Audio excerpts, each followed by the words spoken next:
शेतकरी कर्जमाफीच्या संदर्भामध्ये बच्चू कडू जे आक्रमकतेनं सगळं आंदोलन करतात मांडतात त्या आक्रमकतेनं शिवसेना का उतरत नाही या सगळ्या याच्यामध्ये? का शिवसेना शेतकरी कर्जमाफी फक्त दाखवण्यासारखंच आंदोलन करते? एकेकाळी शेतकऱ्याच्या सगळ्या कर्जमाफी संदर्भात शिवसेनेनं राम पेटून ठेवलेलं होतं सगळं. बच्चू कडूची आता सत्ता नाही म्हणून बच्चू कडू आंदोलन करतात. सत्तेवर असताना बच्चू कडूंनी काय काय केलं हा पण आमचा प्रश्न आहे. शिवसेना आंदोलन करत असते, पण याच सरकारने शेतकऱ्यांना कर्जमाफीचं आश्वासन दिलेलं आहे.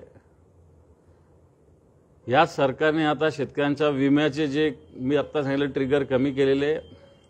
आणि म्हणून असं काही जरुरी नाही बच्चू कडूंनी केलं म्हणून आम्ही करणं जरुरी. आम्ही केलं 8 दिवसाचं आंदोलन, पूर्ण मराठवाड्यात केलं आम्ही आंदोलन. आणि आताच्या घडीला शेतकरी पीक पाणी सगळ्या विषयात गुंतलेले असताना आताच्या घडीला आंदोलन हे मला असं वाटतं योग्य कालावधी आंदोलनाचा आत्ताचा नाही आहे.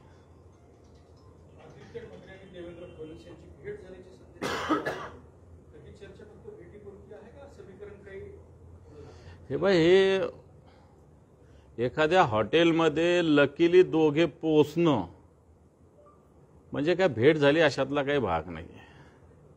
आणि आदित्य साहेबांनी स्पष्ट केलं आहे की मित्रांबरोबर डिनरचा प्लॅन त्यांचा होता म्हणून ते हॉटेलला गेलेले होते. आणि मला असं वाटत नाही याच्यावरती काही भेटायचं असतं तर खुलं भेटले असते ना ते. आता अधिवेशनाच्या दरम्यान उद्धवजी ठाकरे साहेब भेटले नाही का देवेंद्र फडणवीस? अजून भेटायचं तर खुलं वेळ घेऊन त्यांच्या बंगल्यावर जाऊन भेटता येईल. मग त्याला असं संदिग्ध भेटण्याची गरज काही नाही ना आदित्य साहेबांना. तसं ते ठाकरे ते असं करणार पण नाही, भेटायचं तर डायरेक्ट भेटतील, त्याला काय प्रॉब्लेम आहे. याच भेटीवर प्रताप सरनाईक म्हणतात की आदित्य ठाकरे हे संधी साधू आहेत. ज्यावेळेस महायुतीची गरज होती त्यावेळेस भेटले नाही, फडणवीसांचे कॉल उचलले नाहीत आणि फडणवीसांना माहिती आहे की हे संधी साधू आहेत. आता वेगवेगळ्या कामानिमित्त त्याला मला असं वाटतं संत असलेले प्रताप सरनाईक ज्यांची ईडीची इन्क्वायरी असताना सत्तेसाठी ज्यांनी गद्दारी केली त्यांनी संधी साधूपणावर बोलू नये एवढं सांगता येईल.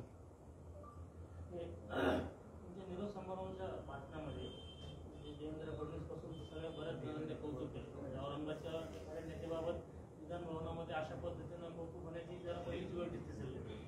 काय आता पुढची जी रणनीती असणार आहे? विधान परिषदेची परत निवडणूक लढवणार, काय करणार, लोकसभेसाठीची परत हे करणार? हे पहा, शेवटी मी संघटनेचा सैनिक आहे आणि या सैनिकांनी काय करावं ठीक आहे, मी माझ्या मनाने ठरवत जरी असलो तरी शेवटी त्याला दिशा देण्याचा अधिकार हा पक्षप्रमुखांचा असतो. आणि म्हणून मी सैनिक असल्यामुळं पक्षप्रमुख ज्या पद्धतीनं निर्देश देतील, दिशा देतील त्या पद्धतीनं मी काम करेल, करत आलेलो आणि करेल. आणि याच्यात आता काय हे आता मी संघटनेचा विभागीय नेता आहे, पूर्ण माझ्याकडे पूर्ण मराठवाड्याची जबाबदारी आहे, कामाला कमी नाही आहे.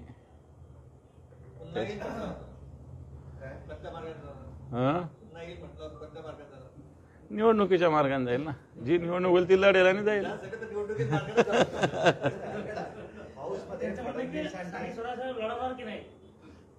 लढवेल ना, का नाही लढवणार? माझा मतदारसंघ तो मी लढेल, त्याला काय प्रॉब्लेम आहे मला लढायला? मागच्या जुळवलं तसं पुन्हा जुळवू, त्याला काय प्रॉब्लेम आहे? फडणवीसांनी उद्धव ठाकरेंना हाऊसमध्ये दिलेली अप्रत्यक्ष ऑफर, त्यानंतर उद्धव ठाकरे आणि फडणवीस यांची भेट, त्यानंतर तुम्ही म्हणता